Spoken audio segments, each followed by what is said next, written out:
ជំរាបសួរលោកគ្រូនិងសួស្តីដល់អ្នកគ្នាខ្ញុំបាទឈ្មោះអោសម្រាប់ថ្ងៃនេះខ្ញុំមកបង្ហាញលោកគ្រូអំពីការបង្កើត user នៅក្នុងLinux Ubuntu អញ្ចឹងជាដំបូងដើម្បីធ្វើការចូលទៅក្នុង Ubuntu បានខ្ញុំធ្វើការបើកនៅ machine របស់ខ្ញុំហើយខ្ញុំធ្វើការ remote SH ទៅប្រើនៅ CMD ខាងក្រៅអញ្ចឹងដំបូងដើម្បីឈានទៅដល់ការធ្វើរបស់យើងឆែកជាមួយនឹង user របស់យើងសិនតើ user ដែលយើងប្រើប្រាស់ឥឡូវនេះវាមានឈ្មោះអីអញ្ចឹងយើងប្រើ command មួយមានឈ្មោះថា who am I នេះគឺ user របស់ខ្ញុំគឺឈ្មោះអោសម្រាប់តោះមកខ្ញុំឆែកនៅ directory របស់វាគឺប្រើប្រាស់ជាមួយនឹង twd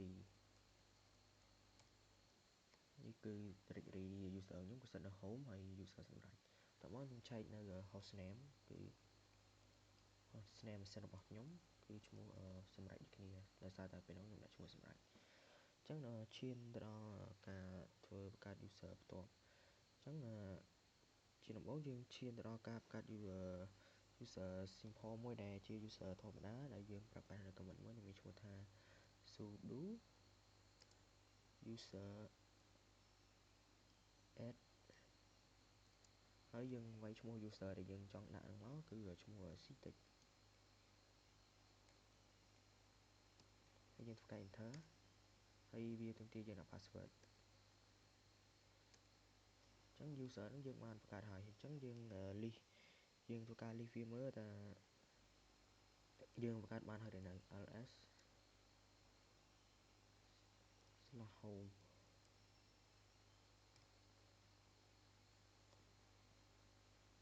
ញ្ចឹង user citic ដែលខ្ញុំបង្កើតមិញគឺវាអត់មាននៅក្នុងនេះទេគឺនេះ user ដែលខ្ញុំបង្កើតបានមុនតែ user citic នេះគឺអត់មានទេដោយសារវាជា user ធម្មតាអញ្ចឹងយើងឆែកអត់ឃើញទេព្រោះវាអត់មាន directory ក្នុងហ្នឹងអញ្ចឹងដើម្បីឆែក user ហ្នឹងថាយើងបានបង្កើតហើយឬអត់យើងប្រើ command មួយទៀតមានឈ្មោះថា cat/etc/passwd យើងធ្វើការ enter ហើយយើងវាយ command ខុស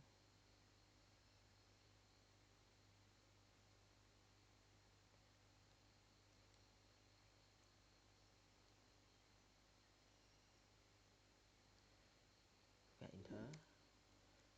នេះគឺ user citic របស់ខ្ញុំវិញខ្ញុំបានបង្កើតនេះអញ្ចឹងតើយើងប្រើប្រាស់នៅ command មួយដែលមានឈ្មោះថា cat etc ហើយ pass បានយើងធ្វើការ list មកយើងឃើញ user ហ្នឹងតោះមកយើងធ្វើការdelete នៅ user នឹងចោលវិញដែលយើងប្រើប្រាស់នៅ command មួយមានឈ្មោះថា sudo user del ហើយវាយឈ្មោះ user ដែលចង់ delete ហ្នឹងមក ec យើងធ្វើការ enter យើងធ្វើការឆែកមើលម្ដងទៀតហើយយើងប្រើប្រាស់ command cat etc pass ដដែលការ enter នោះ user នោះនឹងបាត់វានៅសល់តែ user ដែលខ្ញុំបានបង្កើតមុនទេអ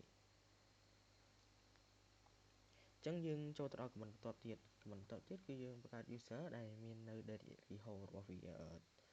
ត្រឹមត្រូវដែលយើងអាចឆែកនៅ list home នៅ command list home នេះបានហើយយើងនឹងឃើញ user ដែលយើងបានបង្កើតអញ្ចឹងដើម្បីបង្កើត user ដែលមាន directory home បានយើងប្រើប្រាស់នៅ command មួយដែលមានឈ្មោះថា sudo user add តមកយើងដក m ហើយយើងវាយឈ្មោះ user ដែលយើងចង់ដាក់ឈ្មោះគឺដាក់ឈ្មោះ citic ដដែល m នេះបង្ហាញថាវាជាបង្កើតនៅ directory ឲ្យ user citic នេះដែរអញ្ចឹងយើងការ enter តមកយើងធ្វើការ check នៅ list check មើល home directory របស់ user ហ្នឹងតើមានអត់អញ្ចឹង ls/home នេះគឺ user citic នេះគឺវាមាននៅក្នុង directory ហ្នឹងដែរហើយ user ហ្នឹងក៏មាននៅក្នុង list user cat ដែលយើង check មើលពីមុនហ្នឹងដែរនេះគឺមានដូចគ្នា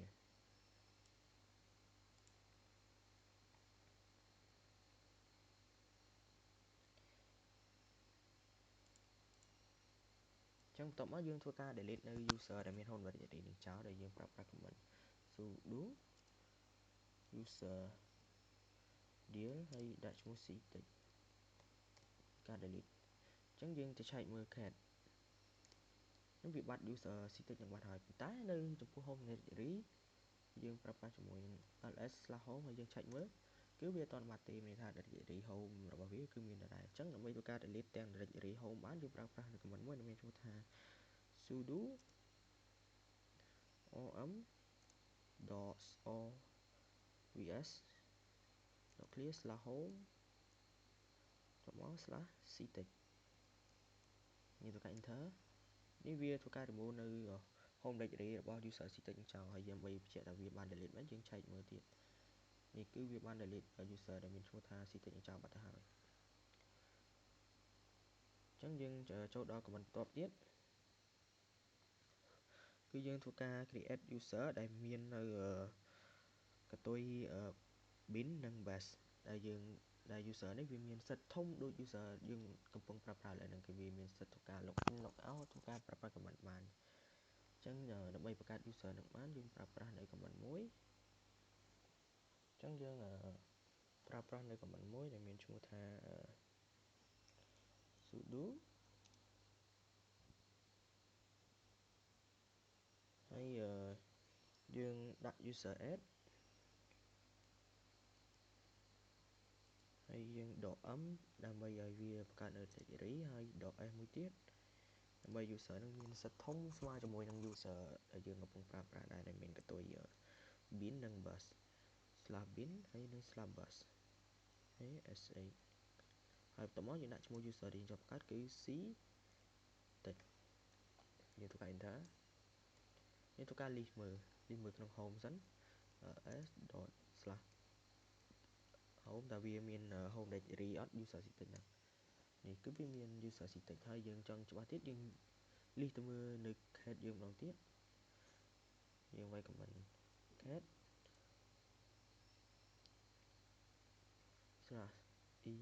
/etc/p passwd ទៅ enter នេះគឺ user ហ្នឹងគឺមានកតុយ bin និងកតុយ bash ដូច user យើងដែរនេះមានកតុយ bin កតុយ bash ដូច user ដែលយើងកំពុងតែប្រើនេះដែរអញ្ចឹងបន្ទាប់មកយើងធ្វើការ delete user នឹងចោលវិញអញ្ចឹងដើម្បីធ្វើការ delete បានយើងប្រើប្រាស់នៅ command មួយគឺ sudo user dir ហើយវាយឈ្មោះ ctech ធ្វើការ list មើលគឺ user ctech ហ្នឹងមិនបាត់មែនប៉ុន្តែចំពោះនៅក្នុង home directory របស់ user ហ្នឹងគឺអត់ទាន់បាត់ទេគឺវានៅដដែលអញ្ចឹងដើម្បីធ្វើការ delete ឲ្យទាំងអស់ delete ទៅទាំងអស់បានហើយយើងប្រើប្រាស់នៅ command មួយជា sudo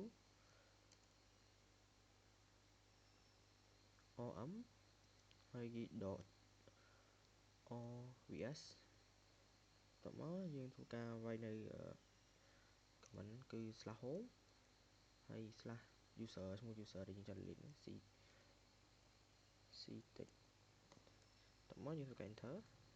នោះវា remove នៅ directory home របស់ user ctech នឹងចោលចឹងដើម្បីច្បាស់យើងធ្វើការ list មើល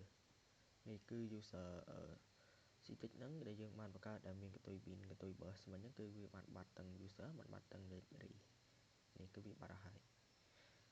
អញ្ចឹងឥឡូវយើងឈានចូលដល់នៅ command បន្ទាប់ទៀតដែលជា command នៃការ fast way to create user មានថាយើងបង្កើតនៅ user លឿនហើយឲ្យ user ហ្នឹងមានសិទ្ធិធ្វើការយើងអាច switch user ហ្នឹងយកមកប្រើហើយយើងធ្វើការដាក់ password ឲ្យ user ហ្នឹងបានអញ្ចឹងដើម្បីធ្វើការបង្កើតនៅ user ហ្នឹងបានទី1យើងប្រើប្រាស់នៅ command មួយដែលមានឈ្មោះថា sudo add user វិញមិនមែន sudo user add ទេគឺប្រើប្រាស់នៅ command ដែលមានឈ្មោះថា sudo add user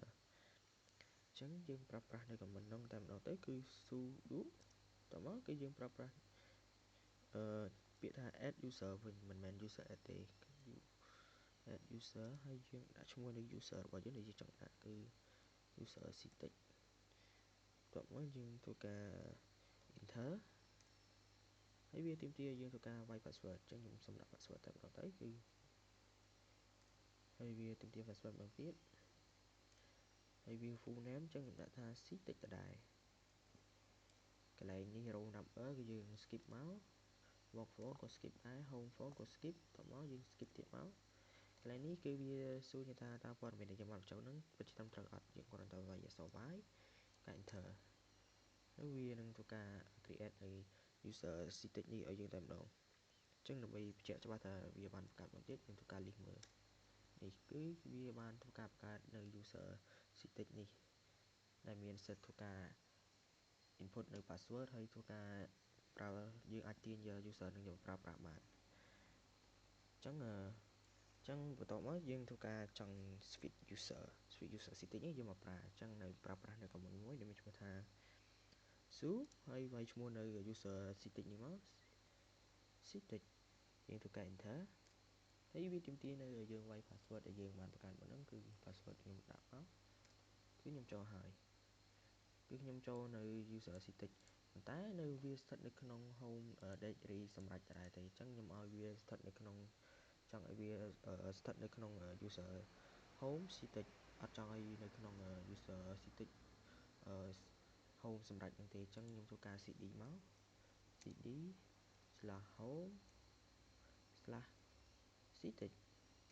នេះដើម្បីចូលធ្វើការទៅដល់ user static ផ្ទាល់តែម្ដងហើយនឹង directory របស់ user static ខ្ញុំធ្វើការ enter ខ្ញុំធ្វើការសួរ who am I មើលតើខ្ញុំបានចូលទៅក្នុង user static នេះពិតប្រាកដអត់អញ្ចឹងខ្ញុំវាយ comment ថា who am I នេះគឺខ្ញុំបានប្រើប្រាស់ជាមួយនឹង user static តាមមកខ្ញុំចង់ឆែកមើល directory របស់វាអញ្ចឹងធ្វើការឆែក directory គឺ pwd ហើយធ្វើការ enter នេះគឺវាចូលមកដល់ក្នុង /home ហើយ static អញ្ចឹងមានន័យថាគឺខ្ញុំបាន switch user static នេះយកមកប្រើប្រាស់ជាមួយ user សម្រាប់អញ្ចឹងនៅក្នុង switch user static នេះគឺយើងអាចបង្កើតនៅ file បង្កើតនៅ folder និងធ្វើការងារផ្សេងៗបានដូច user សម្រាប់ដែរអញ្ចឹងខ្ញុំសាកបង្កើតនៅ file មួយដែលមានឈ្មោះថា touch-rad.txt គេថាយើងធ្វើការ list មើល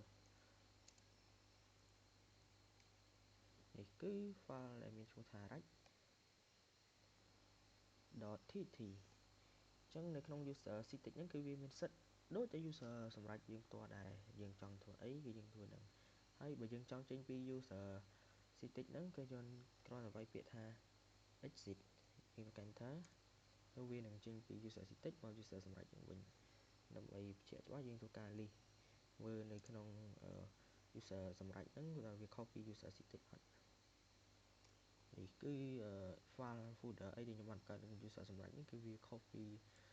user static ដែលខ្ញុំបានបង្កើតមកគឺមានតែ file មួយដែលខ្ញុំបានបង្កើតដែលមានឈ្មោះថា rad.txt នេះ